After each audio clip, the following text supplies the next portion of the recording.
At an opera house in Budapest, Hitman Joe pretends to be a normal theatergoer while keeping an eye on his target and the bodyguards that protect him. Once everyone is on their seats and the show begins, Joe makes his way upstairs.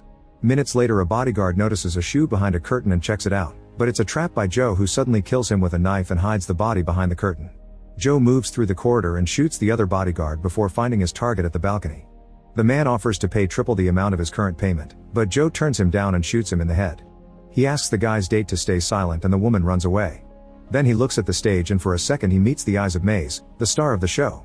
He decides to leave, but on his way out, he starts having a headache and feeling dizzy. Downstairs, another bodyguard sees the woman run away and tries to contact his boss. When he gets no answer, he rushes to investigate and finds all the bodies. At that moment, the security team sees him with a gun and gets ready to arrest him, so the bodyguard opens fire. He only manages to kill one officer because the other hides to call for help.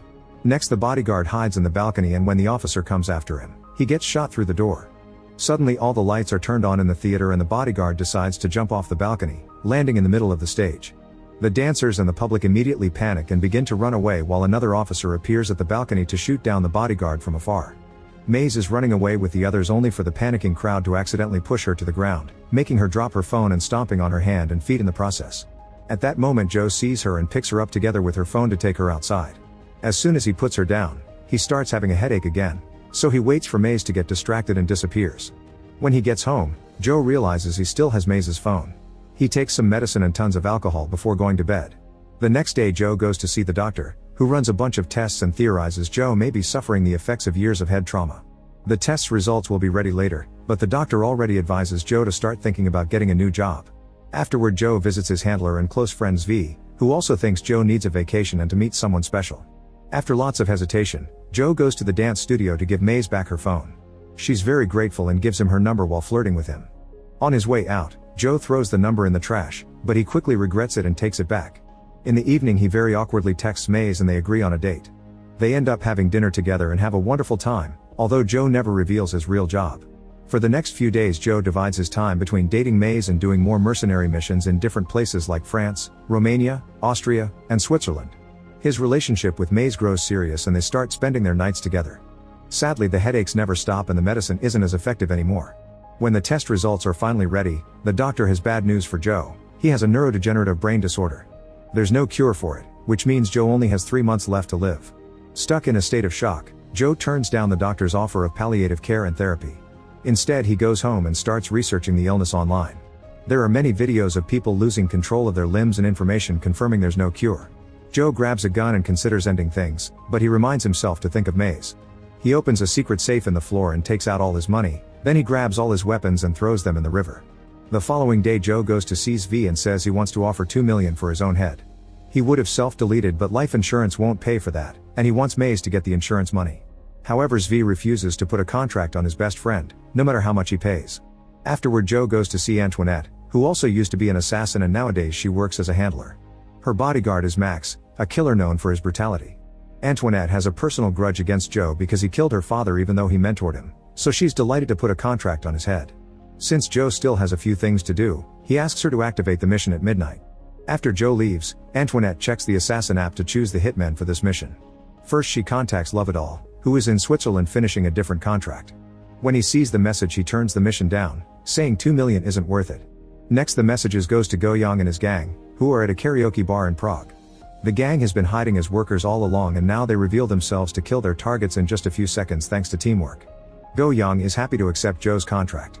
Just in case, Antoniette also sends it to the Langos brothers, who are killing a guy by tying him to their bikes and pulling at the same time to split his body. That night, Joe meets with Maze, unaware Max is following them. Joe breaks up with her and Maze gives him one last kiss before leaving in tears. Then Joe goes home and starts drinking while recording a message for Maze with the whole truth. He intends for it to arrive after his death, however he presses the wrong button and sends it now before it's done. While Maze hears the message, Joe gets a call from his doctor, who drops big news: Joe's test results got mixed with another patient's. He isn't going to die, in fact he's perfectly healthy and he could live a long life. There are only 5 minutes left before midnight, so Joe gets a trap ready. Soon Goyang and his gang arrive and use cigarette smoke to reveal the laser sensor at the entrance. They easily dodge it and go further inside while Joe speaks from his hiding spot, saying he's canceling the contract. However, Goyang insults him and reminds him contracts should be honored. A gang member follows the voice into the bathroom, where Joe is waiting to fight. The guy is very good at martial arts, but Joe easily overpowers him and throws him through a glass wall. Next, a woman with an axe slashes his back, only for Joe to push her down on the broken glass and drag her throat on the shards to kill her. The previous guy gets angry and attacks again, but when he tries a special kick, Joe breaks his leg, then he throws him through the wall. Next, another gang member attacks Joe with a sword, triggering another fight. After exchanging a few hits, Joe grabs the man's arm to break it and disarm him. Then he kills him by throwing him against a column. The last gang member comes after Joe with 2 big blades, and after lots of missed hits, she manages to stab Joe on his shoulder. He's capable to continue fighting like this and punches the woman extra hard, causing her to lose a bunch of teeth. The only one left is Go-Young, who throws a knife at Joe's leg only for Joe to kill him with the blade from his shoulder. After lighting Go-Young's cigarettes as goodbye, Joe leaves the apartment and activates a trap, blowing up his home and killing the toothless woman. Her body is ejected through the window and lands on the gang's car, making it explode as well. On the street, Joe uses Go-Young's phone to call Antoinette, saying he's canceling the contract but she can keep the money. Antoinette gets furious because she still wants revenge for her father and announces she'll be doubling the reward. Hearing some bikes approaching, he enters an old building and is surrounded by the Langos brothers, who do tricks with their bikes to attack. Joe manages to dodge a few, but most of their attacks keep bringing him down. Luckily, he finds a pipe nearby, and the next time a brother comes after him, he hits him with it to throw him off the bike before stepping on his head to kill him. The other brother yells in anger and speeds up, only for Joe to kick the bike's front wheel and send him flying. Now Joe can steal the bike to escape. Meanwhile, Antoinette sends the mission to the best hitman in Europe. Lovedal is still in Switzerland having fun with women, but when he notices that the reward is now 4 million, he finally accepts. In Scotland, the Mackenzie brothers also accept the mission and celebrate by breaking beer bottles on each other's heads. In a dirty club in England, the party girls pretend to be dancers to kill all the clients with weapons cleverly hidden in their small clothes. A client tries to fight back, but the girls are good fighters and easily bring him down. In Spain, a group of criminals is getting some happy powder ready to sell, but they're interrupted by Botash, who uses dance steps and knives in his boots to kill all the men in the room with impressive skill. Meanwhile, Joe goes to see Zvi, who uses glues to take care of his wounds. Since Zvi is just a handler, he doesn't have any guns, he can only offer Joe some leftover explosives from another job. Zvi's wife volunteers to help too and gives Joe a very thorough massage that includes cracking his neck. This instantly causes Joe's headache, dizziness, and double vision to stop. Soon Lovedal arrives at Budapest by train and Antoinette sends him all the information she has on Joe, including Maze's location. She also sends her cousin Money to pick Lovedal up. Money is very annoying and kinda stupid, but Antoinette promised her uncle she would train him to be a hitman too. They go to Maze's building and surround her on her way out. Maze immediately kicks Money to bring down, so Lovedal knocks her out with a punch to kidnap her.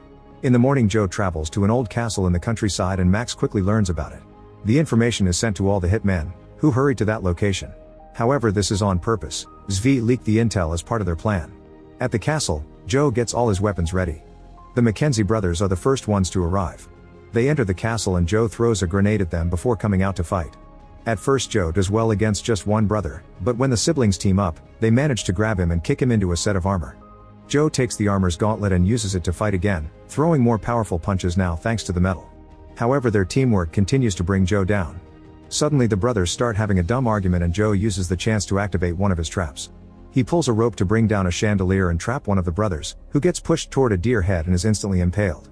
Then Joe takes a piece of antler and fights the other brother again, exchanging a few hits before stabbing him to death. At that moment the party girls come in with open fire, so Joe uses the dead guy's body as a shield to run into another room. The girls throw a grenade but Joe dodges it and uses the brother's gun to fire back. Soon another grenade comes and this one does hurt him before he manages to hide. The gunfight continues and Joe runs out of bullets, so one of the girls tries to approach him. She accidentally steps on a trap and the resulting explosion brings her down. Joe immediately drags her body to a corner and activates her grenades before throwing her at the other woman so that the explosion kills them both at the same time. Joe manages to steal their gun before the explosion sends him flying through a door. Botash is waiting for him and quickly disarms him before putting on his earbuds so the music can guide his moves. A hand-to-hand fight ensues and Botash is such a great warrior that he easily can keep up with Joe. They keep throwing each other all over the room and Botash hurts Joe with his boots, so in return Joe makes him lose the earbuds. Since punches are doing nothing, they grab a pair of swords to keep on fighting. After a few minutes Joe manages to disarm Botash, who finds a gun and opens fire. Joe runs to hide behind a table and activates another trap that blows Botash up, only leaving his boots behind. Outside, Lovedal's group arrives and he immediately guesses this is a trap because he sees all the hitmen's vehicles at the entrance. Lovedal tells Money to watch over Maze while he goes to investigate. As soon as Lovedal is out of sight, Maze says she needs to stretch her legs and manipulates Money into letting her leave the car. Then she pretends to fall and grabs a branch to knock money out. Meanwhile, Lovedoll calls Joe using Maze's phone and offers to free her if Joe hands himself in. They're forced to hang up when Max arrives with a whole armed team. They enter the castle and begin looking around while being careful to avoid any traps. Joe is hiding in the shadows and activates an explosive that brings down half the team. Then Joe sneaks around to stab a soldier and take his gun, using it to kill the other guys in the room and escape through the back door. Lovedoll is waiting for him in the garden and makes him drop the gun. Before they can reach a deal, Maze appears in Money's car and runs over Lovedoll before opening the door for Joe. The couple escapes together while Max's remaining men try to open fire to no avail. On the road, Joe finally tells Maze everything about the illness mix-up and his real job. He explains he kills criminals and not civilians. He also swears he's retiring. Maze is glad to hear that because she's pregnant. As they agree to work things out, Maze passes out and Joe discovers a bullet wound in her neck. He decides to ditch the car and carries Maze to the nearest building, which happens to be a church. Thankfully, the bullet only grazed Maze's body and she quickly wakes up. Joe is so relieved that he asks her to marry him and she agrees. The local priest is skeptical because they don't have a marriage license, there are no witnesses, and neither of them are Catholic. In the end, he agrees to do it if they give confession. The poor priest ends up horrified to hear all of Joe's assassinations, but when Joe explains he wants a second chance in life to be a father, the priest agrees to give him redemption as long as he swears to retire. The humble ceremony begins and Joe uses a grenade pin as a ring. They're interrupted by Lovedoll, who opens fire. Joe tackles Maze to save her and the priest is shot instead. Suddenly a grenade is thrown inside the church and the explosion causes enough smoke for Joe and Maze to escape with the priest. The explosive came from Max, who starts arguing with Lovedoll over whose contract this is. While in the back room the couple takes care of the priest's wound, Lovedoll opens fire and manages to bring a few of Max's men down. Joe soon comes back and shoots a few soldiers down as well. Grenades keep falling and exploding, which start a small fire. When Lovedoll tries to fight a soldier hand to hand, Max throws another explosive that makes a scaffolding fall and trap Lovedoll. Max then starts searching the church, killing his last man because he's injured. Joe tries to surprise him from behind and they end up in a standoff, only for Joe to discover he's run out of bullets. A smug Max announces he's won, but before he can shoot, Maze blows up his head first. In the meantime, Antoinette gets her things ready to leave the country. Zvi shows up to announce she broke the rules just like her father and shoots her in the head. Sometime later, Joe and Maze have a proper wedding with the now recovered priest and all their friends. Joe is ready to start his life as a retired man, but Maze realizes raising a kid is very expensive and tells her husband to maybe do a couple more jobs. Make sure to subscribe and turn on notifications so you can watch more videos like this. Thanks for watching.